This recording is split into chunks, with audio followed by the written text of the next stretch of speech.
There was an element of urgency to interim NASA Administrator Sean Duffy's statement earlier this month, announcing his agency's intention to put a small nuclear reactor on the Moon's surface by 2030. The project and the scientific ventures it would displace from NASA's agenda were necessary, in part, because China and Russia have announced on at least 3 occasions a joint effort to place a reactor on the Moon by the mid-2030s. The announcement declared, "The nation that does that first could potentially declare a keep-out zone and inhibit the United States from establishing a presence at its preferred lunar landing site." America is in a race with China to the Moon, Duffy told reporters. If Ars Technica's reporting is accurate, it's a race the United States will lose. Don't miss out on more epic space adventures. Click subscribe and be part of the crew. China has recently conducted a variety of successful tests of its launch vehicles and lunar lander systems. Ars Technica's Eric Berger observed, which lends credence to the recent announcement from China's space agency, that Beijing plans to land takonauts on the Moon before 2030. Given the degree to which NASA's Artemis program has failed to meet expectations, and the setbacks private space agencies like SpaceX and Blue Origin experienced in their still very difficult attempts to develop reliable lunar landers, it's now probable that China will beat NASA back to the Moon this decade and win at least the initial heat of the new space race. Berger noted that lay observers of China's achievement may respond to it with a yawn. Been there, done that, the author posits.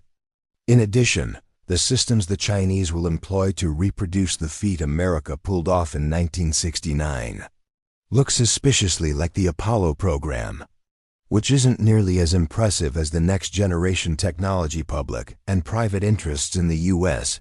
are developing ahead of America's return to the Moon. What's to worry about? It means the end of American exceptionalism, George Washington University Space Policy Institute resident fellow Dean Cheng declared. It means China can do big things, and the United States cannot. The U.S. cannot even replicate projects it undertook 50 or more years ago. That is perhaps a bit overwrought. It is unlikely that the PRC will ensure that Mandarin will be the lingua franca of the upper atmosphere. If the CNSA beats NASA back to our celestial neighbor, Cheng's likely right, however, to forecast that a Chinese victory in the new space race would provide a shot in the arm to the Chinese model. Other rising powers might look to it as something worthy of emulation.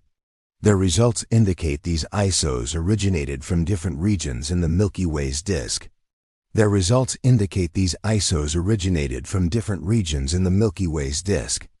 And range in age from 1 to several billion years.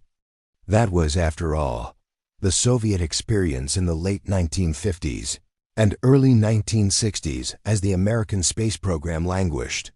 But if the Cold War-era space race is a model, we have less to fear from takonauts on the Moon than Cheng suggests. By his own admission, only if China regularly dispatches lunar missions could it displace the United States in space. Only if the U.S. loses its appetite for competition in Earth's orbit would we lose the next space race. That is what we should fear. For decades, visionless and cynical American constituencies have regarded the American space program as an annoying competitor in their quest to gobble up America's resources. Its benefits are theoretical and intangible, they say, and it consumes taxpayer funds that could be spent on domestic programs. Better to cast largesse of the U.S. Treasury into the insatiable maw of the American entitlement state, cosseting Americans in a comfort blanket as we embrace our inevitable decline. That argument has never prevailed. And yet, it also failed to prevail when it was argued in an era in which the United States was the unquestioned hegemon in the upper atmosphere. Might Americans be more favorable to the colorless fatalism on offer from, say, Senator Bernie Sanders, amid real evidence that the United States has reached the limits of its technological and financial potential? It's not hard to imagine a majority consensus forming around the notion that the U.S. is a spent force, that it should sink into a warm bath, self-medicate, and cede the future to our ambitious competitors abroad. That is the tragedy we face, not the challenge posed by Chinese space exploration, but the potential that we will not even try to meet it. China conducted the first full-scale static fire test of the first stage of the Long March 10 rocket at the Wenchang Space Launch Site, Hainan Island. 7 YF-100K engines were started simultaneously, and according to the CMSA, the thrust reached almost 1,000 tons. This is a key step towards a manned landing on the Moon, planned for 2030. Long March 10, a three-stage rocket with 2 boosters, approximately 92 meters high. At launch, 21 engines will be operating, 7 in the central block and 7 on each of the 2 side blocks, which is 3 times the thrust of Long March 5. According to estimates, the carrier will be able to send approximately 27 tons on a flight path to the Moon. The recent test lasted about 30 seconds and served as a test of the synchronous operation of the engine cluster on a real launch pad. The PRC's manned mission involves 2 separate launches, the Mengzhu spacecraft with a crew, and the Lanyu landing module, their rendezvous and docking in lunar orbit, followed by a landing. At the same time, China is preparing a reusable version of Long March 10A4 missions to near-Earth orbits.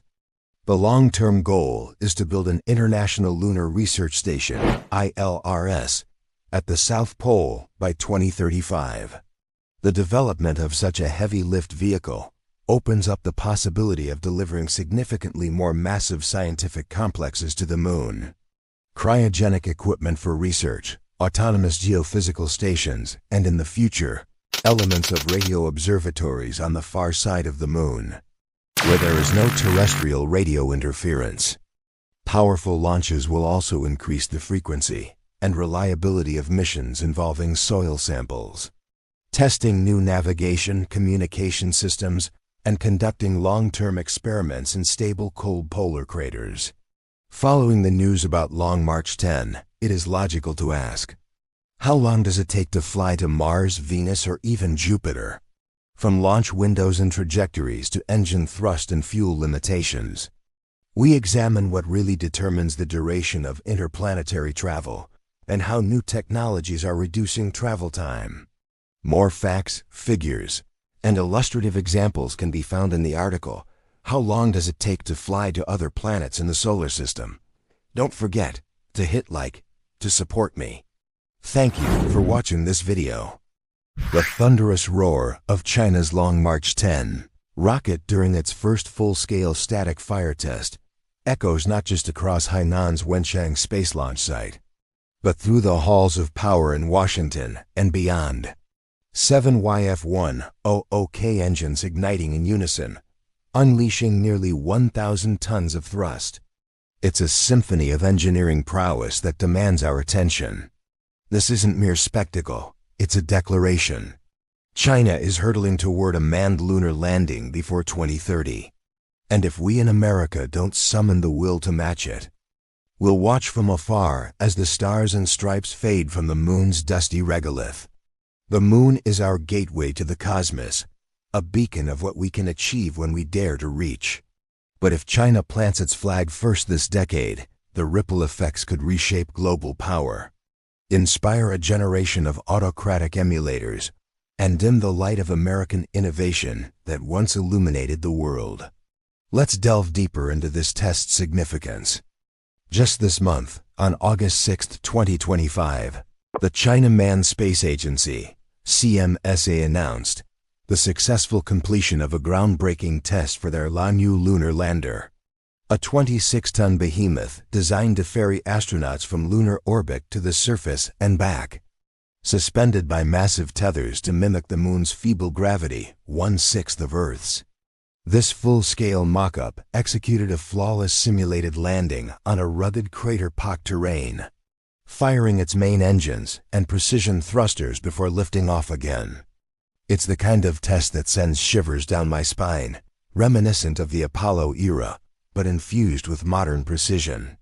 CMSA hailed it as the first time China has carried out a test of extraterrestrial landing, and takeoff capabilities for a manned spacecraft. A milestone that propels them closer to their 2030 deadline. This wasn't mere theater. It's the culmination of years of methodical engineering, drawing lessons from global precedents while forging a path uniquely Chinese. Hot on its heels, on August 15, 2025, came another thunderous success. A 30-second static fire test of the Long March 10th rocket center core at the Wenchang spacecraft launch site. 7 YF-100K engines roared to life, burning kerosene and liquid oxygen in a display of raw power that could lift 70 metric tons to low Earth orbit when clustered in its full configuration. This rocket, the backbone of China's lunar ambitions, will launch both the Mengzhu crew spacecraft and the Lanyu lander in separate flights, rendezvousing in lunar orbit for the historic descent. These tests build on June's launch escape system validation for Mengzhu, ensuring crew safety in emergencies. China's crawl-walk-run philosophy, methodical, persistent, and unyielding, has them walking tall now with running strides toward the finish line. Contrast this with the United States Artemis program, where delays are piling up like regolith in a lunar storm. NASA's latest announcement, just weeks ago, pushed Artemis II, the first crewed flight around the moon since Apollo 17, to no earlier than February-April 2026. A slip from its September 2025 target. Artemis III, the much-anticipated crewed landing, now eyes mid-2027 at best. The culprits? Lingering heat shield issues from Artemis I's 2022 re-entry, where unexpected charring raised red flags. Developmental hurdles with SpaceX's Starship Human Landing System, HLS, which must master orbital refueling. And setbacks in Axiom Space's extravehicular suits. SpaceX, ever the bold innovator, aims for an uncrewed Starship lunar landing in 2026 to test these technologies. But whispers of further slips haunt the corridors of Kennedy Space Center. Blue Origin's Blue Moon lander, the backup, lags even further. These aren't minor hiccups. They're symptomatic of a program striving for sustainability, reusable tech, in-space refueling, and commercial partnerships, but grappling with the complexities of innovation. Oh, the emotion of it all. As someone who's gazed at the moon through telescopes since childhood, feeling its pull like a siren's call, I can't help but feel a pang of loss. The Apollo landings weren't just footprints. They were humanity's bold declaration of possibility.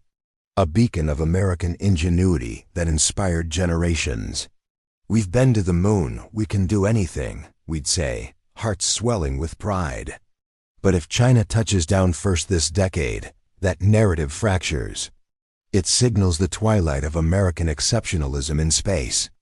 A heartbreaking shift where the stars and stripes no longer dominate the heavens.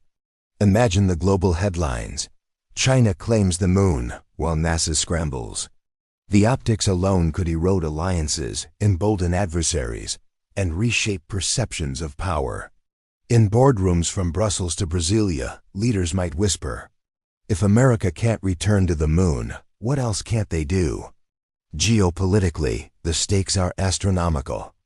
China's lunar program isn't a one-off stunt. It's the prelude to the International Lunar Research Station, ILRS, a basic model outpost by 2035 at the South Pole, where volatiles like water ice could fuel rockets and sustain life. They're deploying a lunar positioning, navigation, and timing (PNT) network via Beidou satellites, plus communications relays infrastructure that could set de facto standards for cislunar space. Who decides the rules? The frequency bands? The data protocols? If China arrives first and stays, Mandarin might become the lingua franca of lunar ops, sidelining English and eroding youth's influence. This echoes the Beijing consensus, authoritarian efficiency trumping democratic deliberation, challenging the Washington model of pluralism and capitalism.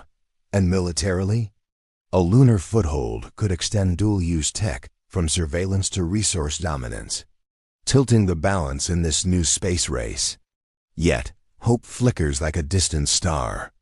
The U.S. holds advantages: a vibrant commercial sector, reusable rockets like Starship that promise to haul 100-plus tons to orbit, and alliances through the Artemis Accords, binding 40-plus nations to peaceful exploration norms. NASA's vision is grander: sustainable habitats, propellant depots, a lunar economy harvesting helium-3 or rare earths. But programmatic whiplash undercuts it all.